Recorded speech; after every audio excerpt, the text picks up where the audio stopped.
Hello guys, so today I'm going to be filming about our winter experience in the RV.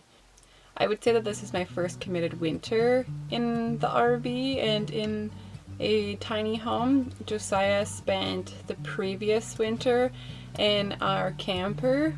Living in Terrace, BC in the winter, it gets, maybe the coldest would be -25, but with the windshield it can feel around -30. Our winter is kind of from November, December to March, I would say, and the coldest being in January. So in the RV, obviously, because it's an 80s RV, there's like very minimal insulation, and so when it's cold you really do feel it. We also have quite a few windows, which is beautiful in the summertime but not super ideal in the winter. I would say that we were a little bit behind this year with preparing for winter. We weren't really sure like what to expect in this RV of how it would feel. We really did want to get a wood stove, but the one that we wanted was on back order, so that did not happen, but we're hopefully going to order one for this winter and install it this summer. And for us to do that, we'll have to knock out a wall. Actually, this one right here, that's where our bathroom is. Again, we're going to rip out the wall, remove the shower and the sink, and keep the toilet. What we did in our holiday camper, our small 12-foot one, the winter before, we skirted around the bottom to help insulate and have the floors be warmer. And so we didn't actually do that with the RV. I think that we kind of thought we would drive it more in the winter. We were using the toilet. We would drive it into town to empty the tank, and we also have our propane tank attached to the RV, so it's like underneath. We don't have the portable propane tanks. We have to go to the gas station and fill our propane tank, so that was another thing that we were a little bit worried and wanted to make sure that we were mobile. The floor was quite cold, so we were definitely all about the fuzzy socks and slippers this winter. Our RV has a ceiling AC unit, and it's mostly for AC and a fan, but it also has a low heat setting. So when it had first started getting cold, I would say like October, November, we were actually able to just use the low heat setting on the ceiling fan, and that was great to keep the condensation down. But it started to get pretty cold in December, so we had plugged in a oil heater, but because it's just an older RV, if we tried to plug in the oil heater just into the camper with the ceiling fan running, it would blow the fuse, so we had to run a second extension cord out to the house so that it wouldn't blow our fuse to having two heaters running.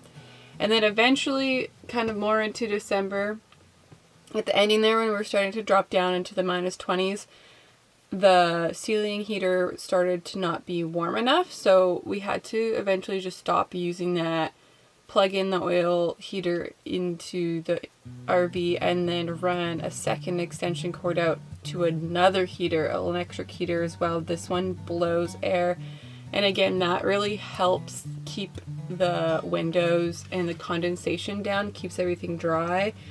The issue we had in our last camper was that we would run the propane furnace and then we'd also have an oil heater, but there was so much condensation building up on the windows that the windows would get frozen and like really frosty, especially around the bed. It would eventually actually get the like corners of the bed and our pillows wet, and then that would freeze with just it warming up and cooling down, so I didn't like that. And so when it got down to -25, feeling like 30 or -30, we had to get a third heater that we already had. So this is our propane buddy heater. So we did research this. It is safe to use inside. Obviously make sure that you have a fire detector and a carbon monoxide detector. It has a safety setting that if it gets knocked over, it does turn off.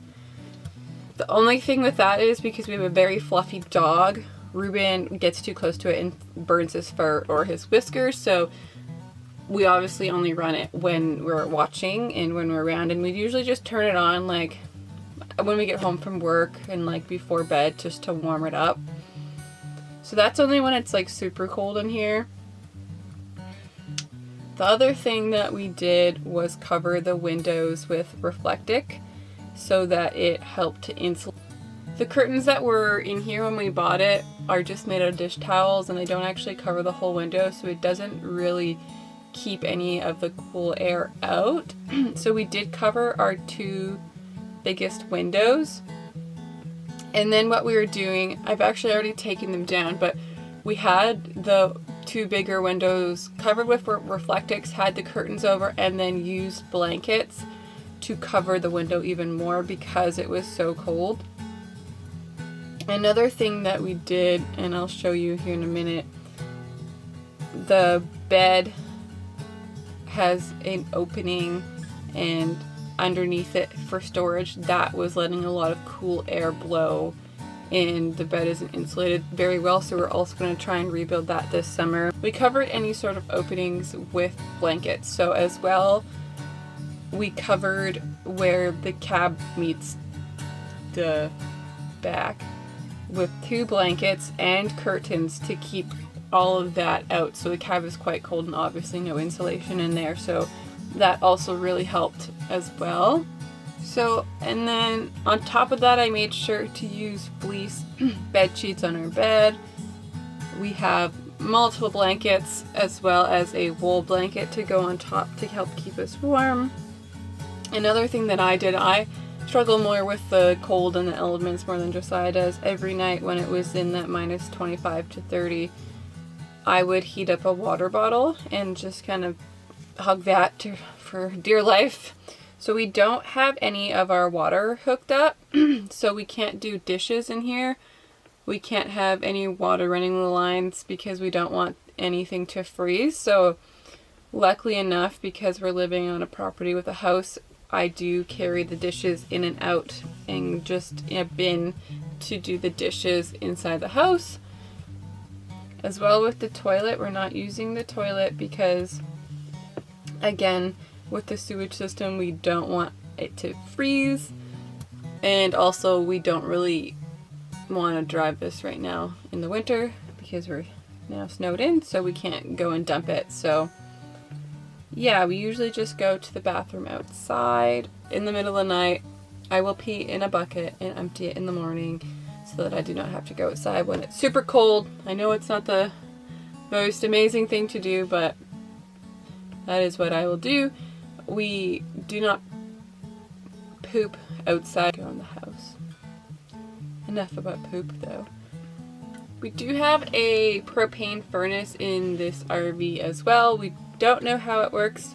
I think we need to work it out because we tried to use it or like figure it out and it's not working right now. So there's a few things this summer that we have to get looked at. Yeah, besides that, I would definitely say that living in the RV in the winter is way harder than it is in the summer. But it's not the worst thing in the world. It is quite cozy in here and nice to get nested with all the blankets, drinking tea. But yeah, I found the first year kind of in the other camper really hard to kind of get through the winter, but I did push through it. There was the first cold snap that I was ready to not be in here anymore because it was quite cold and we weren't super prepared. Definitely with the wood stove, it'll be like 10 times better. So this is what attaches to our cab. That would have been a bed up there, but we turned it into our storage because we have many things. So in here, I'll just pull the blanket back. You can see that there is our steering wheel. There is 2 blankets covering that, and then when I get super cold, we also close the curtains. And then here is our half of a window with some Reflectic on it. I've been starting to slowly remove things and our silly curtains. As well, we get our drinking water from inside, so we just fill up our bottle with the tap water. So this is our electric heater that blows heat. It's cool. You can set it to a thermostat and it'll turn off. And then this is our oil heater. So this was the space under the bed that we covered with a blanket. I have taken the blanket out because it's not super cold. And this is our back window that is fully covered with Flectic. As you can see, we have definitely broken the curtain rod by hanging a heavy blanket on there, so that's a little sad. And then we don't cover these windows just because we do like to be able to open them to have fresh air. And this one because I would like my plants to have a little bit of sunshine. This is my little dish bin that I bring my dishes inside to wash them. So I am currently sitting on a very big tree at the lake today. It is actually quite fascinating that there is sand and it's still January, almost February. I think that one of the struggles living up north and anywhere that has a winter season, we lack a lot of sun, so that's definitely been really challenging. Yeah, it's very common for people up here to get seasonal depression just because we lack a lot of sun, and living in the RV, having all the windows covered, that didn't help the situation. So we try to go to the ski hill at least once a week. Josiah actually works there on Saturdays, and yeah, when we're at the ski hill we get to enjoy the sunshine that way. But it's definitely been like in my goals to try and get outside and enjoy the fresh air and the sunshine when I can. And it's nice that it's starting to warm up and feel more spring-like. A few other things that I forgot to mention was that we do cook in the RV on our propane stove. So that's what we do. We cook all of our meals in there. Another thing with when it gets to be like -20, our freezer for some reason just stops working and everything thaws. I have no idea why that happens, and then when it starts to warm up it seems to start working again. So yeah, that's a little bit of an issue right now. And then as well, with not having running water, we don't shower in the RV. We do have a shower in there, but right now it's storage, and then eventually we will be ripping it out to put our wood stove in. So yeah, with the shower thing, we can shower in the main house, the in-laws' house. Unfortunately, because they have a family before living in there and then us, they also have a sensitive water system, so if you try to run too many things at once, it'll shut the pump off. So I actually just shower at my parents' house around twice a week, just because I visit them quite often, as well as laundry. I will either do it in the in-laws' house or I will do it at my family's house if it's convenient. And Josiah usually tries to shower at his parents' house, just because his schedule is he'll shower like 12 o'clock at night, and that doesn't really work for me. And then for the whole snow situation, because we live out of town, we have to have 4-wheel drive or all-wheel drive vehicles, because it's about a 20-minute drive, and our road is kind of like a highway. It doesn't get plowed until like last minute, so that's very unfortunate. So there's just a few more things that I wanted to include. The other thing about living in an RV in the winter, and kind of just any time, is the floors get super dirty. And so because we're in and out a lot with it being snowy and having a dog, the floor is wet constantly, so we always have dog towels to wipe the floor. And then with kind of care with Ruben, we do not have a fenced yard to put him in, so we usually tie him up to like a lead outside to our tree for like just for him to cool off and have outside time, but for him to go to the bathroom, he usually won't go on that. So we have a shock collar that we use with him. Yeah, so with the shock collar, we've just trained him so that if we beep it, he'll come back.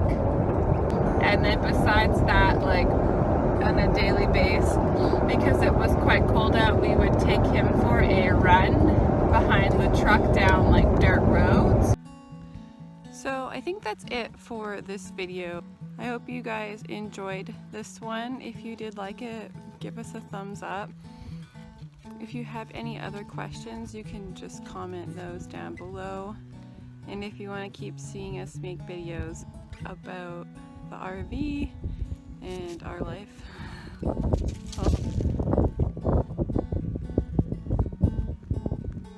then you can subscribe. And if you want to see more of this crazy guy, definitely subscribe. Thank you for watching. Oh my God. What was that?